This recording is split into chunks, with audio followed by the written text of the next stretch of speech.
essa terra, esse episódio, Deus começa a abençoar a vida de Isaac logo depois de um grande período de fome.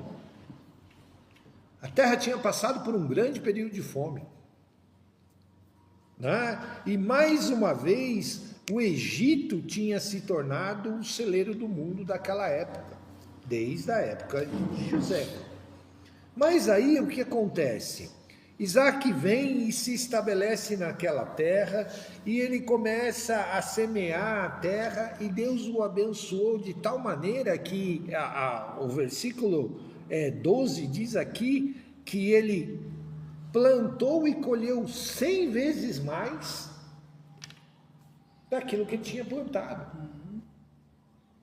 Ele colheu mais, 100 vezes mais aquilo que ele tinha plantado. Por quê? Porque Deus o abençoava. Esse texto, na verdade, não é sobre isso que eu gostaria de estar tocando com as irmãs hoje, mas mostra, esse versículo 12 mostra que quando Deus está no negócio, tudo vai dar. Mesmo você plantando numa terra seca. Essa é a diferença. Quando Deus está no negócio, quando Deus abençoa uma pessoa, só que também nos mostra, logo no versículo 13, o homem enriqueceu e prosperou até se tornar riquíssimo. Boa tarde. À tarde, Lá, senhor. até se tornar riquíssimo. Então não era assim algo que Deus simplesmente o abençoou, simplesmente aquele negócio bem meia boca. Não, Deus o abençoou de muito. Além das plantações, veio o gado, veio as cabras, as ovelhas e assim por diante. E Isaac ia prosperando. Aí o que aconteceu? Os homens daquela região, os filisteus, ficaram com inveja. É diferente dos dias de hoje? Não mesmo. Tá feio, não mesmo. E nos dias de hoje é um pouco pior do que antes, porque as pessoas hoje têm inveja quando Deus está no negócio, você vai lá e prospera em tudo. E dentro da igreja existe inveja? Com certeza. Um do outro? Com certeza. Existe inveja um do outro? Existe. Claro. Não deveria, mas existe. É só uma pessoa se destacar em uma determinada área que pronto.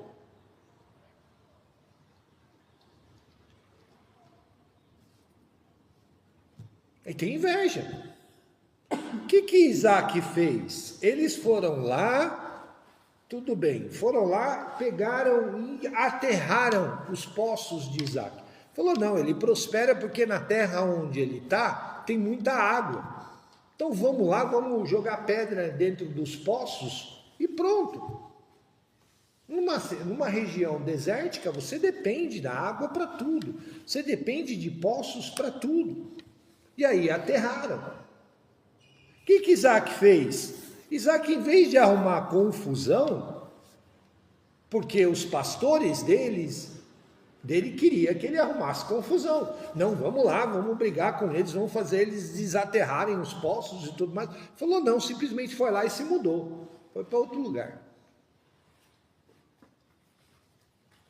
Chegou no outro lugar, o que aconteceu? Se nós continuarmos lendo até lá o versículo 22, nós vamos perceber que essa mudança aconteceu por 2 vezes. Foram lá, aterraram os poços e tudo mais. Isaac virou para os pastores, ó, não vamos arrumar confusão, vamos sair dessa terra e vamos para outro lugar. Foram para outro lugar, foi lá, cavaram os poços e prosperou de novo. Continuava prosperando. Aí eles iam lá, e aterraram o poço de novo. Meu Deus. Chegou uma hora que Abimeleque, que era o rei dos filisteus, chamou ele. Ele falou: olha, Isaac, eu estou tendo um sério problema, porque... Mas Isaac falou para ele, falou: olha, eu não estou arrumando confusão. Quem está arrumando confusão é o seu pessoal. Eu vou, faço a minha parte. E o interessante é que ele vagou pelas mesmas terras que o pai dele vagou.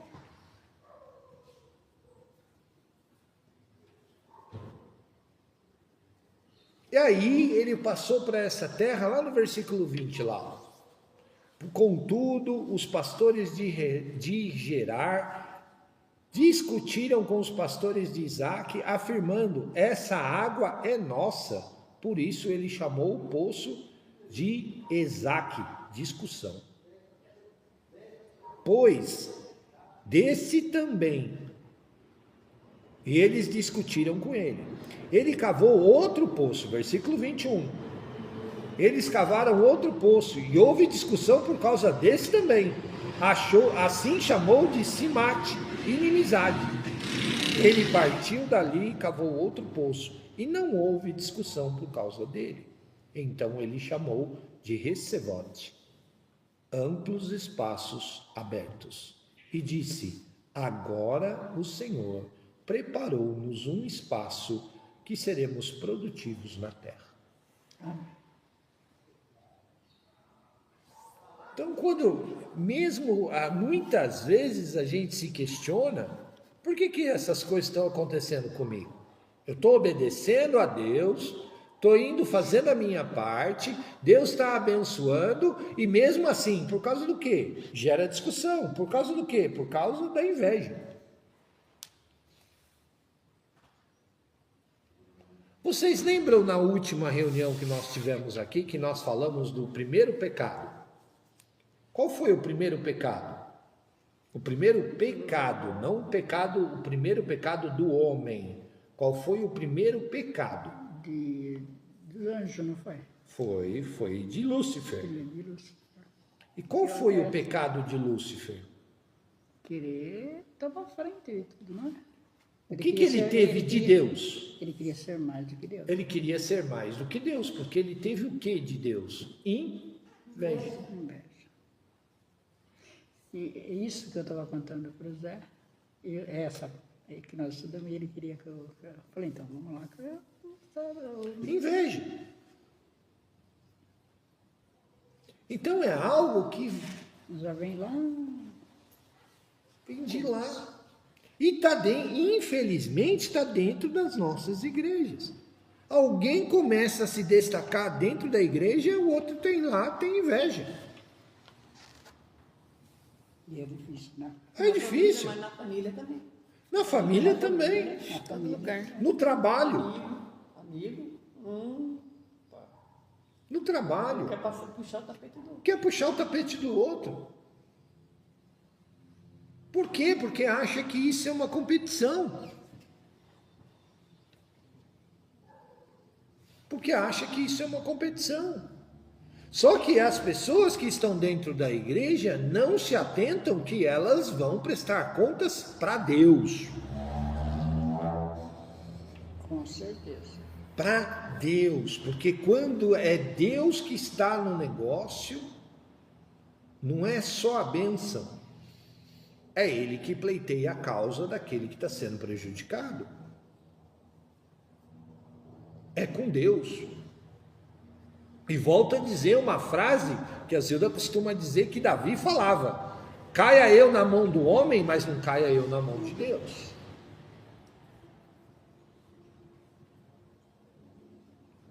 E a mão de Deus Porque na hora que ele é tardio em irar-se, mas quando ele se ira, ele fica mesmo. sai de baixo. E eu costumo dizer, eu tenho uma frase que eu digo na igreja que é assim: e não adianta essas pessoas que sentem inveja uma das outras, que ficam arrumando confusão por causa de inveja, ficam querendo arrumar um tropeço no outro por causa de inveja. Eu costumo dizer que essas pessoas é muito fácil de se reconhecer. Porque elas sempre são os anjos. Sempre são os santos. Não, não sou eu. A culpa não é nunca dela, a culpa é sempre dos outros.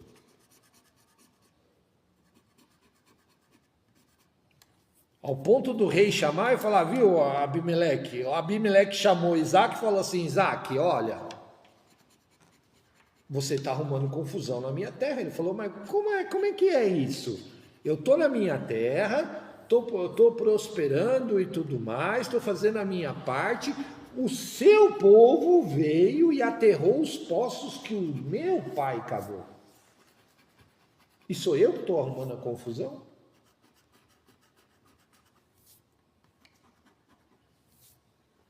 As pessoas invejosas, elas nunca assumem que elas fazem. As culpas é sempre do outro. Não, é você que está tentando me prejudicar. É você que é assim.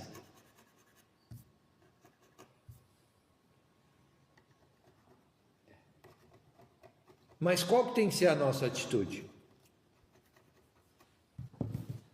Partir para cima? Qual foi a atitude de Isaac? Mudou de lugar. Mudou de lugar. Foi lá, cavou, pediu para os servos, vão lá, cavam outros poços e tudo mais. Aí o mesmo povo foi lá e aterrou de novo, provocando. Quando ele chegou lá no versículo 17, por isso Isaac partiu e acampou no vadio de Gerar, viveu ali. Isaac abriu outra vez os poços cavados durante os dias de Abraão, seu pai, os que os filisteus fecharam após a morte de Abraão, e chamou-os pelos nomes que seu pai lhes dado. E os servos de Isaac cavaram um vadio e descobriram uma fonte de água. Portanto, os pastores de Gerar discutiram com os pastores de Isaac, afirmando, essa água agora é nossa.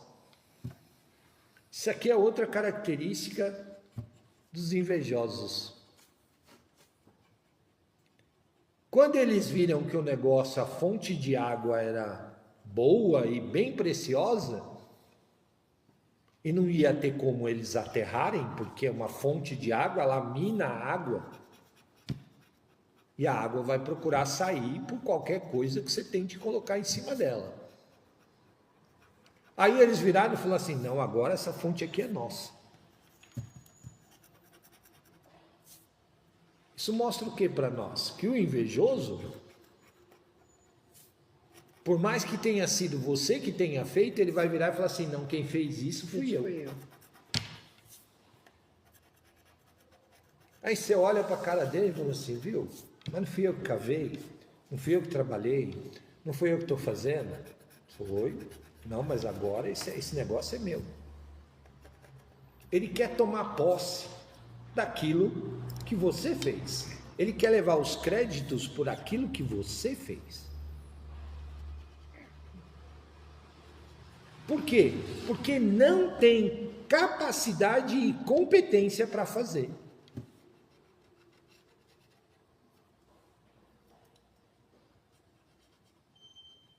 Aí o que Isaac fez? Chamou aquele poço de Ezeque, discussão. Literalmente o nome dele trouxe uma maldição para aquele poço. Não, tudo bem, agora vocês querem ficar com a água? Tudo bem, vamos lá. Vocês podem ficar com essa água. Só que ela não vai ser bênção na vida de vocês. Quando uma pessoa vem e quer se apossar e quer tomar o crédito por aquilo que ela não fez, aquilo não é bênção. Deus transforma em maldição.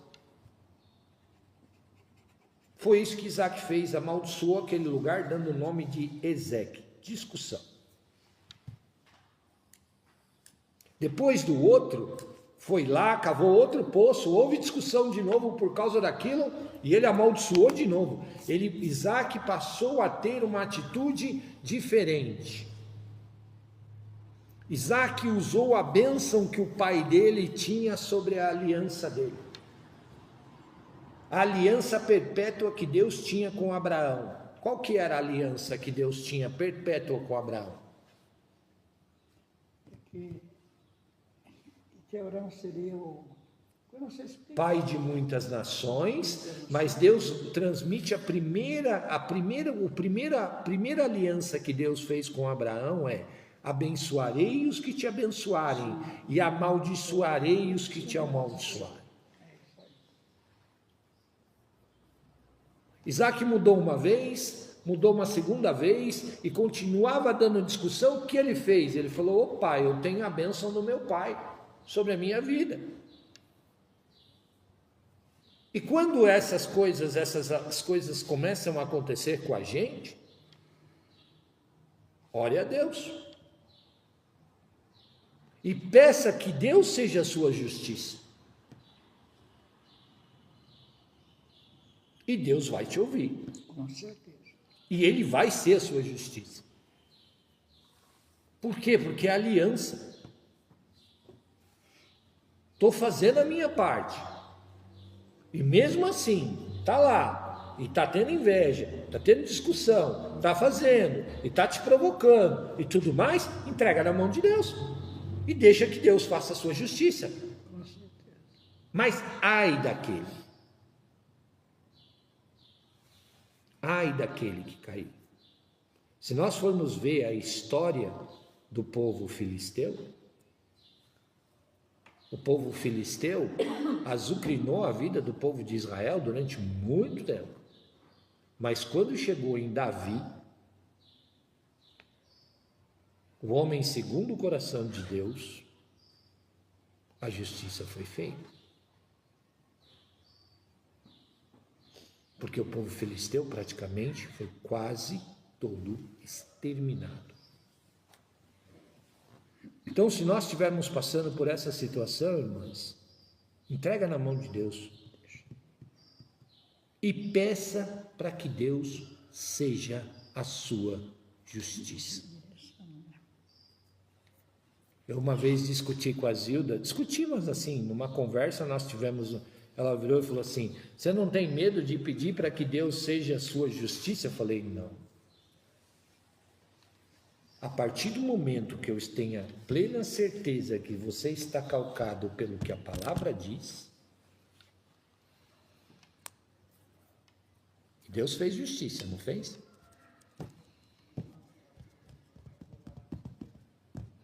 Ah, você não tem dó? Não. Tenho não. Por quê? Porque está na mão de Deus. É Ele quem faz. É isso que eu ia falar, é Ele que resolve, né? E é Ele que resolve. E é Ele que resolve. Nós precisamos começar a aprender a tomar posse daquilo que a palavra nos diz. Paulo nos diz assim: não sou eu que vivo, mas Cristo que vive em mim.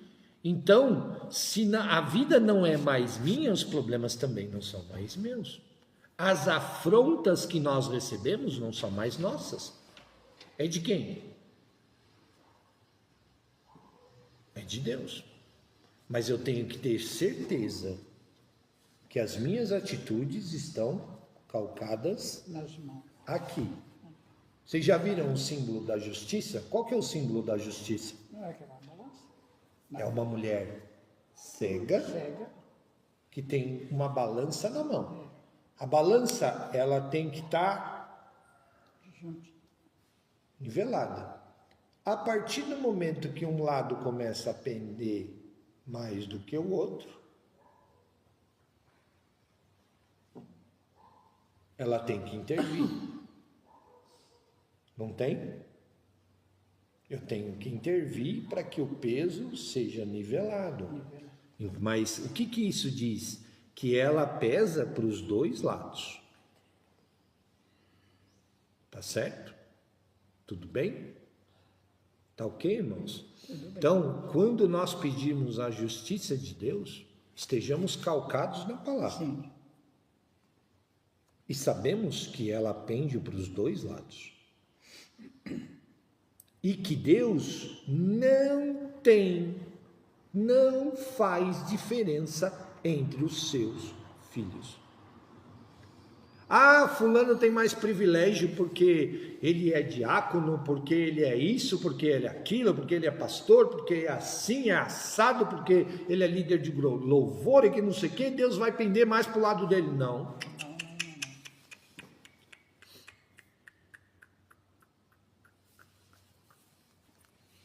Para Deus, acho que Não existem dois pesos, duas medidas. É tudo igual. Tá ok? Pensem nisso. E saibam, Deus não importa o deserto por qual você está passando. Ali, Deus também te abençoa. Amém. Tá ok? Amém. Tudo bem? Boa aula.